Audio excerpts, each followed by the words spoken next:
અંકલેશ્વરમાં હર ઘર તિરંગા અભિયાન અંતર્ગત તિરંગા યાત્રાનું નગર સેવા સદન દ્વારા આયોજન કરવામાં આવ્યું હતું, જેમાં મોટી સંખ્યામાં લોકો જોડાયા હતા.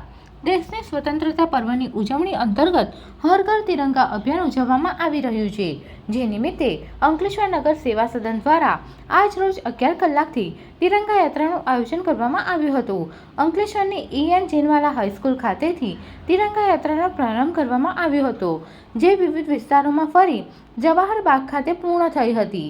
આ યાત્રામાં નગરપાલિકાના પ્રમુખ લલિતાબેન રાજપુરોહિત, કારોબારી અધ્યક્ષ નિલેશ પટેલ, ઉપપ્રમુખ ભાવેશ કાયસ, શિક્ષણ સમિતિના ચેરમેન વિરલબેન મકવાણા સહિતના આગેવાનો, વિવિધ શાળાના બાળકો તેમજ નગરજનો મોટી સંખ્યામાં જોડાયા હતા. Subscribe now and press the bell icon. Never miss an update.